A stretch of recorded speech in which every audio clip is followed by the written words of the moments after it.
Okay.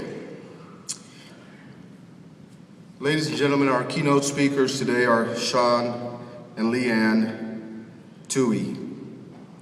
They gained national attention through the critically acclaimed motion picture, The Blind Side, which was based on the story of their reaching out to a young homeless child in need of a family to call his own. Through their generosity for this young man, as you will soon hear, Michael Oher became a permanent member of their family and taught them far more than the Tooheys could have imagined. In their own words, more than they ever taught him. This incredible family exemplifies the true spirit of what it means to give of yourself and help others succeed.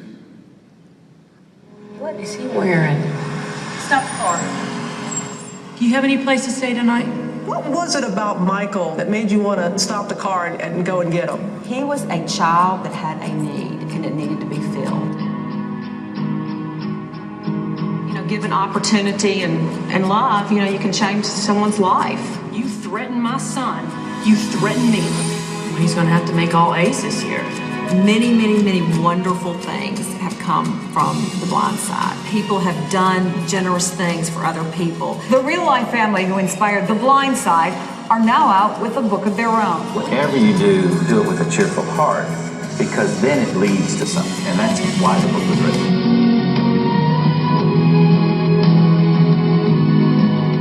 We got some special guests on the bus. This is Leanne Toohey. The cool thing too is she's also an interior designer. This has been the most amazing experience I've ever had. He came home and she goes, nope, we're not giving up. You're gonna do it. Together as a family, there they were. When Oher graduated from high school, played 4 years at Ole Miss, and was drafted by the Ravens. Baltimore Ravens select Michael Oher, offensive tackle. He had probably a much greater impact on our lives than we did on his life. It really isn't about a family helping a child.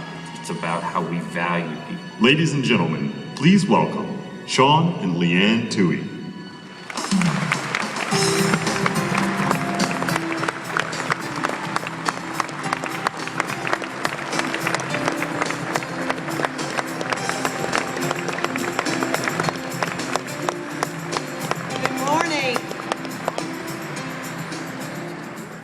Congratulations to all the award nominees and to Dr. Folks. People ask how accurate the movie was. Dr. Folks, you need to get Balfour to show you SJ's senior ring. He's a senior in high school this year. He came to me when they were ordering class rings and he said, Mom, a bunch of kids didn't get class rings. He said, a lot of them said they didn't really want them, but I think they kind of do. I said, line them up, we'll get the class rings. Lined them up. Everybody picked their class ring out. The little ATM machine over here, he was so sweet, he just paid for everybody's class ring.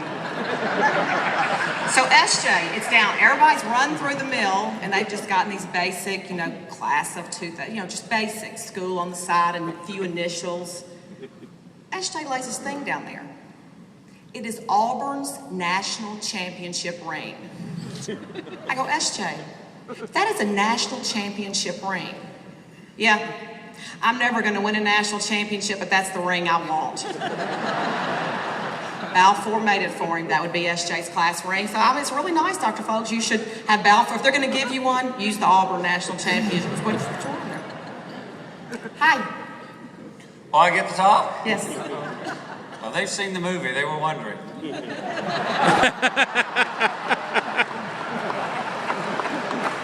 This is why I asked for this, because I will bop you over the head if you... It's a double weapon. Folks, thank you for having us here. You can imagine, it's actually like 2 years Thanksgiving when the movie came out. And it's been a crazy venture, obviously say one we're not qualified for, which you'll rapidly learn quickly. Rapidly and quickly mean the same thing. I'm amongst a lot of teachers and ex-teachers. I need every daggone one of them. And tell them where you graduated in your class, honey. Well, one of the things that we'd like to tell you, really interesting, when we've traveled, pick a city, we've been there. Usually, we really do, you can imagine the request, and we look at it and we go, okay, it's an ABC. A, you know, is it potentially going to be fun? B, will they let us talk about our message? Because it's so important that we feel we've been, you know, positioned to really talk about, you know, the things that you do every day. And C, is a chance they probably won't ask us back next year. We better go this year. And that's kind of what's happened. And the consistencies, folks, are everywhere. The one thing, unfortunately, that's consistent everywhere we go, and I can see when I came out here, I'm glad they put the lights up, is that when she walks on stage, everybody goes, wow, she's prettier than Sandra Bullock. Aww, you're sweet. And it's the truth. No, it definitely is true. And then I see the other half of the audience, the females, go, crud, I was hoping he'd look a little bit like Tim McGraw. So you get up every day with the burden of educating the children of Texas. I get up every day with the burden that I've disappointed 55 million people. You've got it easy. My wife said the accuracy of the movie is always the question. If we had a Q&A, it would be the first question. How accurate was the movie? And we like to tell a little story. ESPN magazine. Why don't you tell that part? It actually was not ESPN magazine. It was 2020, to be exact, if we're going to be exact, Hey, quickly. I took a shot. 2020 was at our house interviewing, and they always take the three kids like over, you know, somewhere away from Sean and I, like they're going to share some, you know, deep, dark secret with them. And they were asking the kids about the authenticity of the movie. Everybody wants to know, that's one of the first questions, how accurate was the movie? And Michael and Collins were sharing incidences of the accuracy or the inaccuracy of the movie. And really the inaccuracies are so minor that they don't at all have any impact on the message of the movie. John Lee Hancock, who was the writer and director, spent an inordinate amount of time... Waco, Texas. Do what? Waco, Texas, yes. Actually, he was from, well, what's the city right outside of Houston? Something City, Texas. And his daddy was a football coach at Baylor. You're interrupting my story. I know it, but man, I don't get much time. I grab it when I can. And it's football, man. We're back to me. Anyway, as I was saying, Deborah Roberts, who is married to Al Roker, she was interviewing the kids. And Collins, you know, said, you know, I never did play volleyball in high school. I was a cheerleader and state championship pole vaulter. Interesting story, we went to Atlanta when they were filming the movie. They would call us over, it was all done in Atlanta, Georgia. They would call us over when they would want to verify some, you know, did this really happen or does this look accurate to you? And we walked in and they were filming the volleyball scene in the gym. How many of you have seen the movie? How many of you had not seen the movie? If you've not seen the movie, raise your hand. There's one right here. What rock have you been under for 3 years? My gosh, get him off the school board. Okay.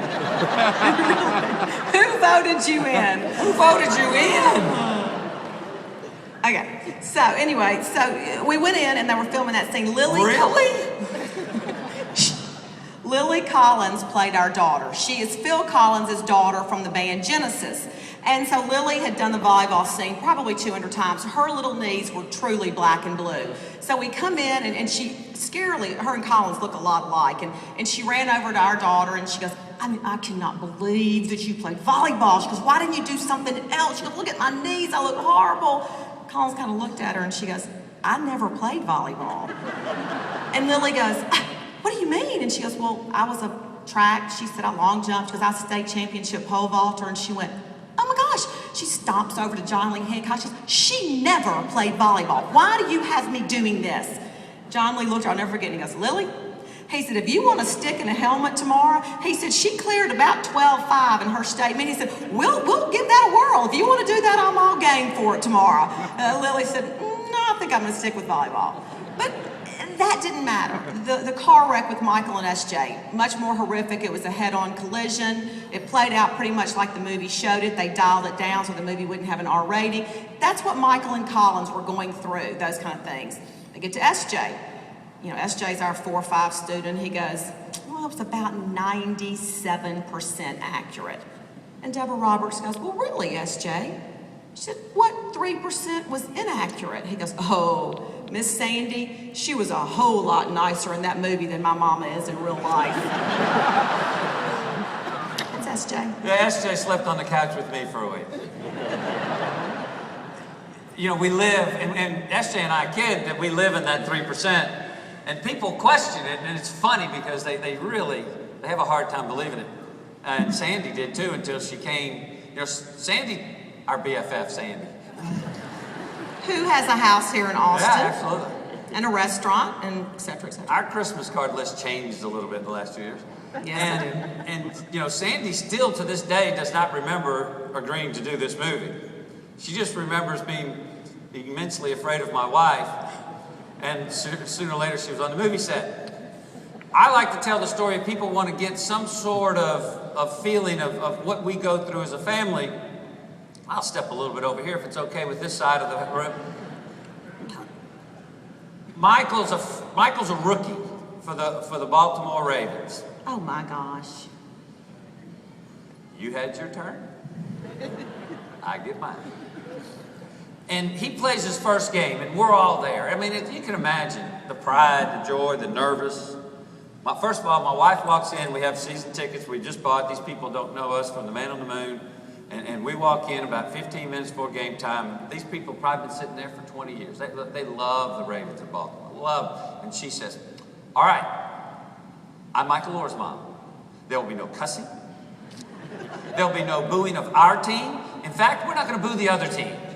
If you want beer, you're going to have to go out in the corridor to drink it. Now, everybody have fun. Section 203 at M&T Stadium are well trained. It's perfect. Perfect. Love it. We have a couple empty seats around us this year if anybody's interested. I thought you were tell the elevator story. So we're going to and it was a wonderful game. They played the Cincinnati Bengals. Michael just played great, and they won. And I mean, you can imagine we were so excited. The next game's out in San Diego.